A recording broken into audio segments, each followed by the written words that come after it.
اور خبر یہ ہے کہ کالعدم جوائنٹ ایکشن کمیٹی نے راولاکوٹ میں سیکیورٹی فورسز اور عام شہریوں پر حملہ کر دیا۔ 14 جولائی کی صبح کالعدم ایکشن کمیٹی نے متیال میرا بس ٹرمینل راولاکوٹ کے قریب شہری آبادی پر فائرنگ کی۔ فائرنگ کا مقصد عوام کو اشتعال دلانا اور دھرنے میں جان پیدا کرنا تھا۔ بزدلانہ کارروائی کے بعد پولیس نے امن و امان کی صورتحال کو کنٹرول کرنے کے لیے پیش قدمی کی تو مسلح افراد نے پولیس کو آٹومیٹک ہتھیاروں اور گولہ بارود سے نشانہ بنایا۔ پولیس کی مدد کے لیے تعینات رینجرز کی نفری بھی امن و امان کی صورتحال کو کنٹرول کرنے کے لیے موقع پر پہنچ گئی۔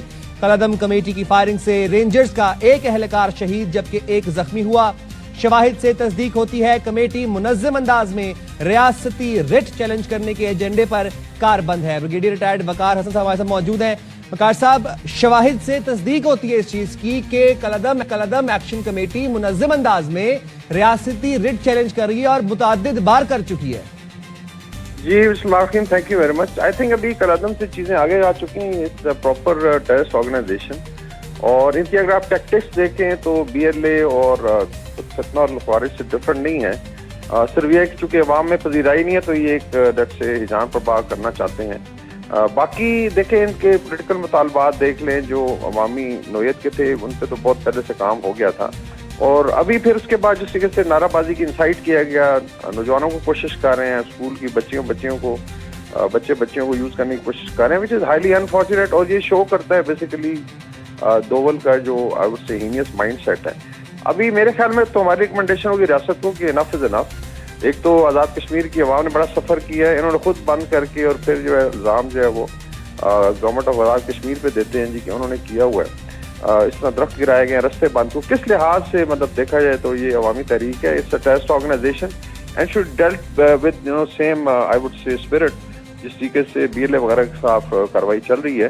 باقی عوام کو سمجھنا چاہیے آزاد کشمیر کی کہ اگر آپ سوا مہینہ بند رکھتے ہیں ریاست کو تو کتنا زیادہ لاس ہے، ٹورزم کا ہے، پھر اسکولنگ کا ہے، آن لائن بزنسز ہیں، خواتین چاری وہ مسحور ہیں، تو یہ کسی طور پہ بھی آئی تھنک قابل قبول نہیں ہے۔ جب آپ اپنے اہلکاروں پہ فائرنگ کرتے ہیں یا عوام کو نشانہ بناتے ہیں ود آرمس کے ساتھ، اس کا مطلب پھر تو آپ کھلی دہشت گردی پہ اتر آئے ہیں، اور اس کا پھر ایک ہی علاج ہے، ان کے خلاف ایک بڑا آپریشن کیا جائے۔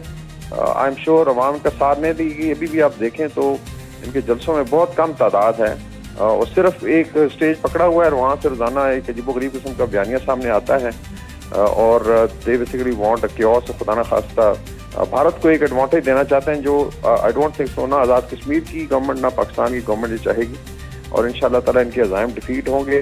باقی جو لندن میں بیٹھے ہوئے ان کے اور کچھ یوٹیوبرز ہیں ایک پارٹی کے، وہ خواہ اس کو سپورٹ کر رہے ہیں کہ بیکاز ان کو خدا واسطے بیر ہے پاکستان سے، تو ان کا بیانیہ آئی تھنک بری طرح پک چکا ہے، اینڈ ٹائم از کم کہ ابھی ان کو پراپرلی سارٹ آؤٹ کیا جائے، ان کو گرفتار کیا جائے، اور اس کے بعد پھر ان کو قرار واقع سزائیں دی جائیں، بیکاز یہ ہم افورڈ نہیں کر سکتے ہیں۔ بریگیڈیئر صاحب، ایک طرف یہ حقوق کی بات کرتے ہیں، محرومیوں کی بات کرتے ہیں، دوسری جانب یہ آٹومیٹک ویپن سے شہری آبادیوں پر حملے کرتے ہیں، سافٹ ٹارگٹس کو اٹیک کرتے ہیں، خواتین اور بچوں اور بزرگوں کو شہید کرتے ہیں، خوراک کی ترسیل روکی ہوئی ہے انہوں نے۔ یہ کس طرح کے حقوق کا مطالبہ ہے؟ اور یہ تو وہی پیٹرن ہے جو کہ فتنہ الخوارج اور فتنہ الہندوستان کا ہے۔ ایگزیکٹلی یہ اسی طریقے سے آئی تھنک دیکھیں 3 سال پہلے بھی جب یہ شروع ہوا تھا معاملہ، تو ہم نے تو کافی انالیسس میں بھانپ لیا تھا کہ ان کے ارادے کچھ اور ہی ہیں، لیکن جب تک آئی تھنک عوامی مطالبات رہے تو گورنمنٹ آف پاکستان اور گورنمنٹ آف آزاد کشمیر نے اس کو اگری بھی کیا، ڈسپائٹ کہ اس میں سارا لوڈ جو ہے فیڈرل گورنمنٹ پہ ہے، اور ہمارے کشمیری بھائی میں کہتا ہوں بے شک اگر ہمیں وٹ ایور ہے جو اپنی پاکستان کی فساد اس میں ہمیں کرنی چاہیے، لیکن آنا جانا ہے۔ آپ دیکھیں اسلام آباد پنڈی میں بڑے بڑے بزنسز ہیں، اور یہاں پہ سب سے بڑی بڑی مالز ہیں ان کی، اور اس میں ہمیشہ ہم نے ویلکم کیا ہے، they are part of political process, اور بڑا خوش ہوتے ہیں ہم جب وہ ڈیولپ کرتے ہیں، ہمارے اپنے بہن بھائی ہیں اور وہ رشتہ داریاں ہیں، تو اس پہ ٹھیک ہے، چھوٹا بھائی ہے تو اس کی مدد کرنی چاہیے۔ لیکن جب آپ پھر آگے بڑھتے ہیں، آپ جو بیسکس ہیں، جو کشمیر فریڈم موومنٹ کی جو بیسکس ہیں جو سید علی گیلانی مرحوم نے دی، مقبوضہ کشمیر جو مسلمان کے ساتھ حشر ہو رہا ہے، ان کو میں صرف کہتا ہوں تھوڑا سا کنٹراسٹ کرنے، اور بچیوں کو بھی جو ان کی باتیں سن کے کئی دفعہ انسائٹ ہو جاتے ہیں کہ بھارت میں ہو کیا رہا ہے،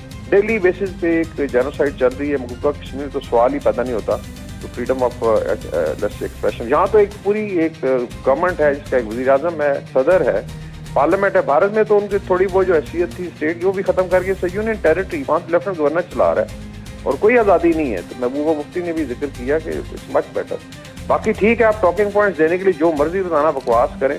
پاکستان کے خلاف, پاکستان کی اساس کے خلاف, Azad Kashmir as a freedom camp ہے ہمارا, اس کی بیسس پر آپ کوشچن کرنا شروع. It's very easy. آج کل سوشل میڈیا پہ جو مرضی آپ لے آئیں, جو ہے نیریٹو جو ہے وہ چلائیں. کون سی ایسی محرومی ہے؟ ٹھیک ہے بریگیڈیئر صاحب, بہت شکریہ, آپ نے ہماری نیوز کے لیے وقت نکالا. شامل گفتگو کریں گے. سردار مسعود نے بھی ہمیں جوائن کیا ہے. سر, کالعدم جوائنٹ ایکشن